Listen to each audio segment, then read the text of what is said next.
You may be able to find some of these comics not only in your back issue bin, but the dollar bin. Maybe even the 50-cent bin.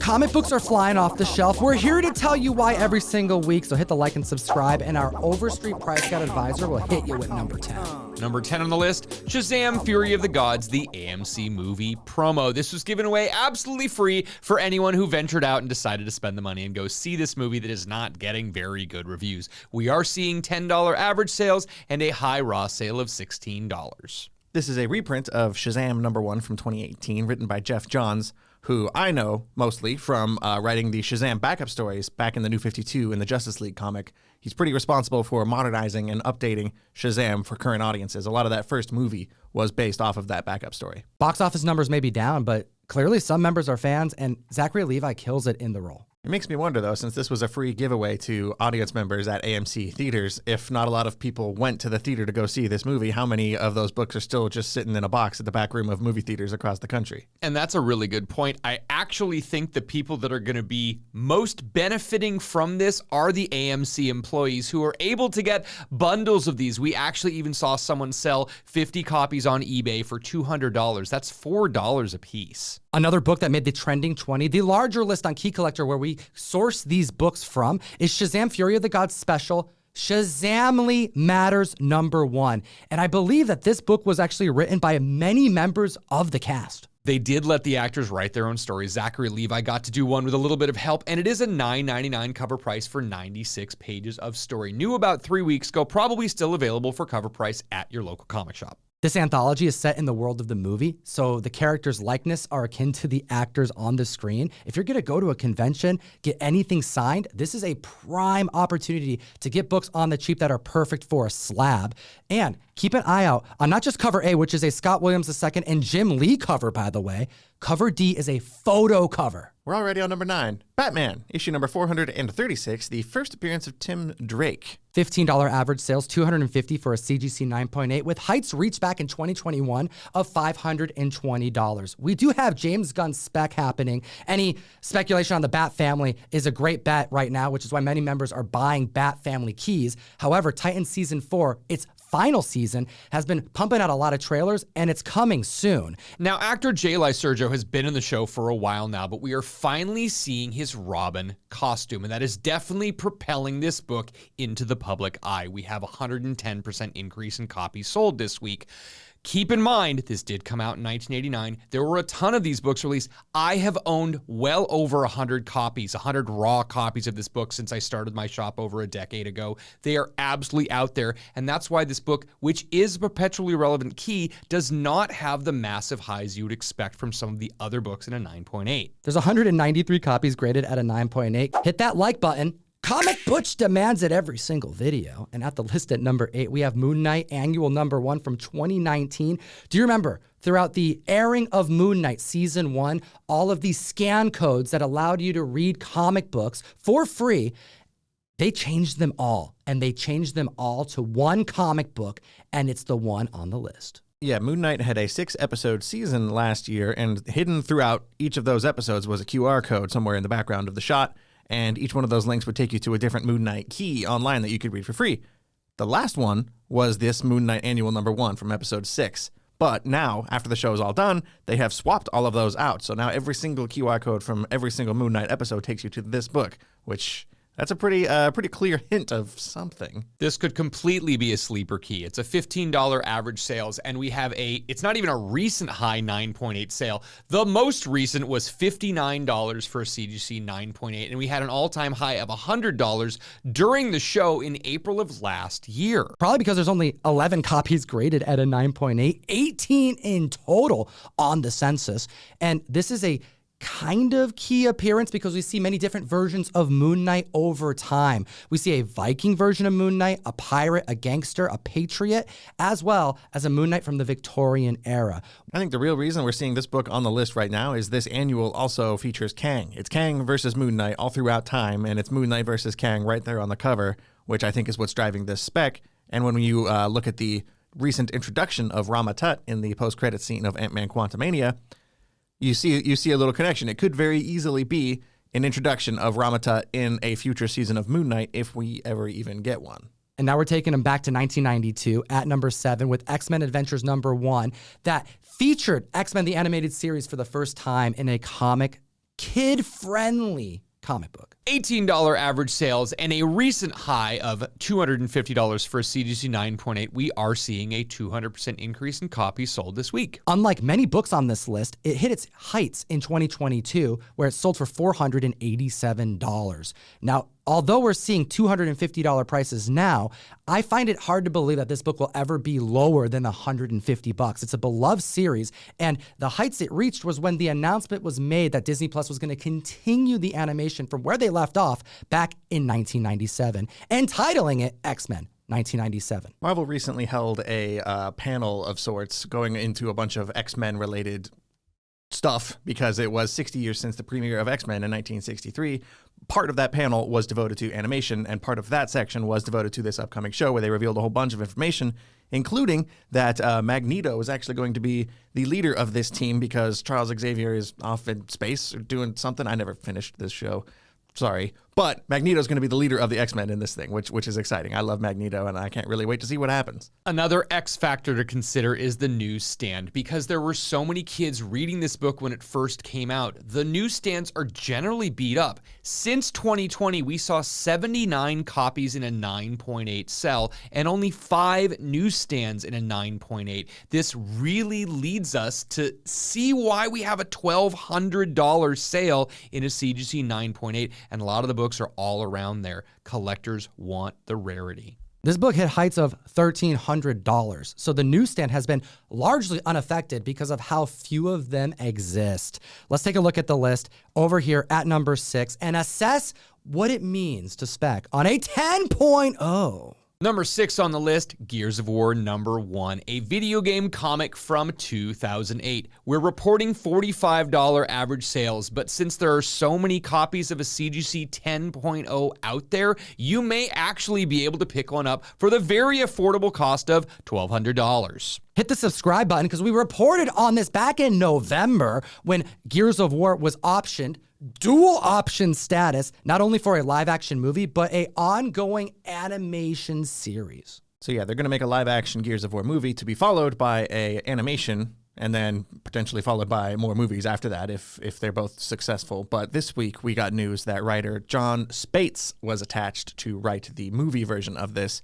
John Spates is a little bit of an interesting choice because his biggest credits to date so far, he was part of the writing team for Dune, the recent Dune movie, as well as the upcoming sequel and the first Doctor Strange film as well. A 283% increase in copies sold this week. Since we're telling you there are a lot of 10.0s, there are 14 of them on the census, there are 11 9.9s, and there are 86 copies at a 9.8.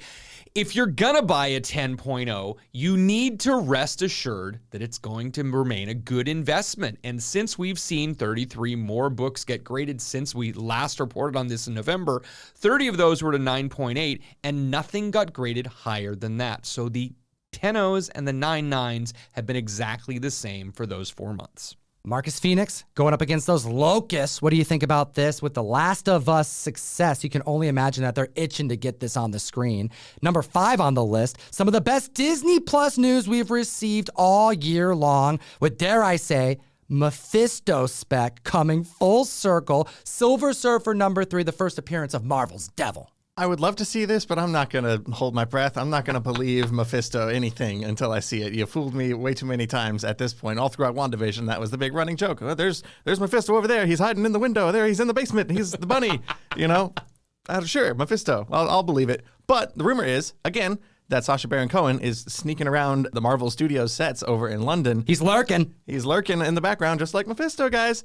Apparently, he has filmed a whole bunch of different stuff, actually, from Mephisto. The rumor is that he will be making an appearance in the upcoming Ironheart series, as well as the Agatha Coven of Chaos spinoff from WandaVision that I think just got delayed, as well as the additional rumor is that he's filming a Mephisto standalone special, similar to the Werewolf by Night and Guardians special on the set of Agatha while they're there. All of this is good news for you collectors that already picked up this book, but it might be the right time to pick it up again. It's a 250% increase in copies sold, and we are reporting a 1.4 thousand average for sales overall. There are some higher grade ones, but there are deals to be had.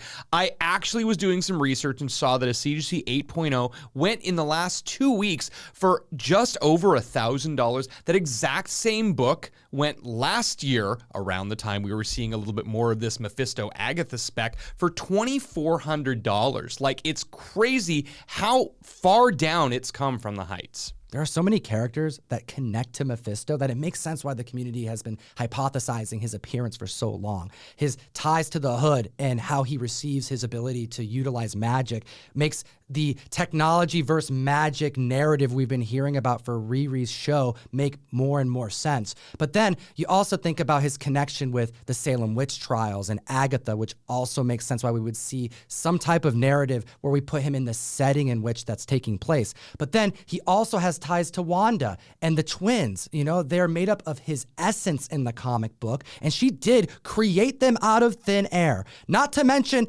Doctor Doom's spec. Plus, you got Mephisto hanging out with Spider-Man, stealing his marriage. Everyone loves that plot line. Mephisto is also hanging out with Thanos and Infinity Gauntlet. Now that you mention it, he really is all over the place. But the biggest one you haven't even talked about yet. We got to get Ghost Rider on board. Johnny Blaze, Comic Fam. That's what I'm talking about. Nick Cage, where you at? Comic Fam, utilize the code TOM101 on the best app in existence to learn and keep track about this rapidly moving marketplace and your comic collecting. It's called Key Collector Comics. I use it every single day. Russ, what about you? It is an absolute staple in my arsenal. It is something that I have on my phone, on my laptop, on my desktop every single day. I'm using it multiple times. Support the show. Get access to a free 2-week subscription. But 98% of the app, including cataloging your comics and getting suggested pricing, is all free for anyone to use. And looking at the list at number 4, more Star Wars spec. In the last couple years, because of Disney Plus, I've had to learn so much about this damn universe that I've never cared about. And I don't necessarily dislike it, but I still don't really care about it. Yeah, you're not wrong. I don't know, something about Mandalorians themselves. Dude, and that's like some of the best Star Wars stuff that's out, yo. This last season is not great yet. I'm waiting for the end of it. It just is not paying off. We have Star Wars, Kanan the Last Padawan, issue number 10. That's correct. And in this issue, you have the first comic book appearance of Fen Rao, who is yet another Mandalorian. And the speculation is that we will see this character make the transition from the Rebels. He was in Star Wars Rebels. We'll see him potentially appear in The Mandalorian as well. So a 580% increase in copies sold, $15 average sales, and a high 9.8 for $148. We have been talking about the Kanan the Last Padawan run for quite some time because of Sabine Wren, Hera, all of these other Rebels characters that show up in that series. If you hadn't already picked up the whole run, it may be getting close to too expensive for you to just go out and get these copies. And by the way, I'm a massive Star Wars fan, so I'm with you guys. Kevin McKidd, who did the voice of Fen Rao on Rebels, is rumored to actually take on the live-action adaptation. Wouldn't that be like the second time that's happened? Yeah, because you had Katie Sackhoff from Battlestar Galactica, of course, Starbuck. Right. She made the jump from playing Bo-Katan in the Clone Wars and playing that same version of the character in live action. So me personally, I would really like to see Kevin McKidd again because I quite enjoyed HBO's Rome. He was on that show. He was the main character in Rome, so it'd be cool to see him play a grizzled, older Mandalorian character, even though I don't necessarily love the Mandalorians. Well, someone's going to be ruling Mandalore. That's seemingly the narrative being set up for us. And we know that Bo-Katan's after it. We know that the Mandalorian is after it. But they got to spice it up somehow. I expect we're going to see another character introduced. You may be able to find this next one in dollar bins because, again, it's one of those books that nobody was specking on. Number 3 on the list, Captain America 606. From 2010, we are reporting $4 average sales and not even going to venture into telling you what a high sale is because a lot of these are going, especially the mid-grades, only $1 or $2 on eBay. It is the first cameo appearance of Janice Lincoln, who's the daughter of Tombstone, and she happens to be a lawyer. That's why we're talking about her. Correct. She's a lawyer, so apparently that's enough to speculate on her making an appearance in Daredevil Born Again, which, again, is going to have like 18 episodes and a lot of time to fill. We are supposedly going to be seeing a lot more of Matt Murdock, the attorney, in that show, so, of course, you probably have to have him run into some other attorneys, when they're on the attorney school bus on the way to the courthouse, or they're at attorney lunch together, or whatever attorneys do when they hang out outside of the courthouse. I don't get it, But sure, let's spec on Janice Lincoln. I most recently saw her in recent issues of Amazing Spider-Man. She was a big part of the early section of the current Zeb Wells run, right before Chasm and Hollow's Eve and Dark Web and all that stuff started happening. She is engaged to Robbie Robertson's daughter, Randy, who is Peter Parker's best friend. So she's all over the place in that book, and I hope to see more of her soon. She also takes on the mantle of the Beetle. I don't know if we're going to see her go full Beetle in Daredevil, but an increase of copies sold of 1,067% because this is like easy, cheap, low-risk investment opportunity. You know, there's only 6 slabs on the CGC census, 5 of which are graded at a 9.8. This is one of those situations where you may not want to buy the cover, but you need to know it. You need to know this on the hunt. You're going to be able to find this in not just dollar bins, probably quarter bins. It's also an easy cover to spot. Ed Brubaker. It's got that heroic age banner on the top. It is part of Ed Brubaker's groundbreaking, legendary run on Captain America. It's a full face shot of Baron Zemo. It's pretty hard to miss. Tom, I am so jealous because I went to college in Florida, in Orlando, and I am not going to be at MegaCon, but you are dropping some crazy stuff for the comic fam. I can't even name all of the books that I'm bringing, Something That's Killing the Children, but I'm going to be dropping so many store variants, Vanish, all weekend long. And I don't think anyone's ever done this at a convention. I'm selling them for $4 a piece. Hot damn. Follow me on the best new place to buy and sell collectibles, Whatnot. I have some other really special variants. I teamed up with Johnny Desjardins to do one of the 25 covers of Frank Miller's 25th anniversary 300. So I'll have that there. I have some other surprises up my sleeve as well. But use the link in the description, and after your first purchase of $10 or more, you get a $10 credit. Come visit the stream, get some classy store variants on the cheap, and support the show. Enough about that. I'm sick of hearing about Florida. Just even hearing about Florida makes me feel sweaty and gross and swampy. Do you need to go to take a shower already? I can't handle Florida. You will not find me there. So just go hang out with Tom if you're going to be there. Let's move on. I'm ready to get back to the list. We're at number 2. Ryan doesn't like humidity. I do not like humidity, and I also don't really like this comic book. Hot take, this is All-Star Superman, issue number 1 from 2005. People getting too excited. They saw James Gunn reading this thing, thinking that he's going to start out his Superman franchise with one of the most, it's kind of depressing Superman stories. It's important to read, but it's not something you kick off a launch of a new universe with. Yeah, this will be at or near the top of any list of best Superman comics of all time, and I don't disagree with that. I do really like this book. It's a really good book, but this is not a book to get a new person into reading comics or Superman by any stretch. Well, $3 average sales, 9.8 hitting $118. I can see this being a more expensive classic first issue of a respected story. An increase of 122% this week in copies sold. It's a more affordable book, so it's a lot of copies selling after the James Gunn announcement that he's going to lead the Superman Legacy film. Yeah, during his announcement video a couple months ago now over at DC, he revealed Superman Legacy and announced that he was writing the screenplay for it, but just this week, he also just jumped in and said, I'm directing it too. I'll be directing this movie, and that's going to be cool to see. We've seen 50 new slabs added to the CGC census since last time we saw this book hit number 3 on the trending list, right after that announcement in mid-January.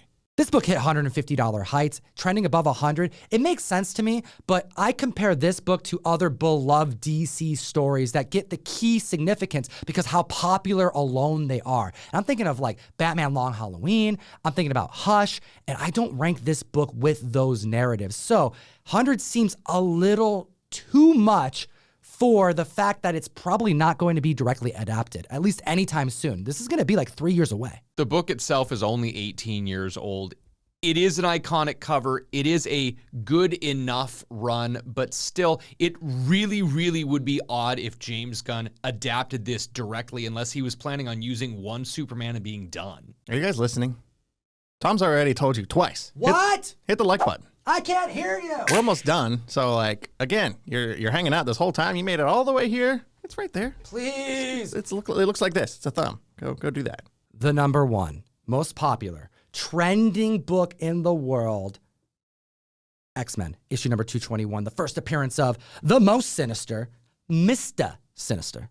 You might have thought his name was Mr. Sinister, but no, it is Mr. Sinister. That is the new character. We're going to get that guy in the MCU any day now. Confirmed. Just kidding. There's been a 175% increase in copies sold of this book compared to last week. We've seen $75 average sales with a recent high 9.8 of 494 earlier this month. As of the last week, we're hearing rumors that Mr. Sinister will be the lead villain in the 10 episodic return of X-Men animated series. And we all remember Mr. Sinister taking up so much space on the screen. He has one of the most elaborate costumes in all of the X-Men, and he looks, dare I say, so sinister. I love Mr. Sinister. He's such a fantastic character design, and I believe this book itself does suffer from the fact that it doesn't have him on the cover.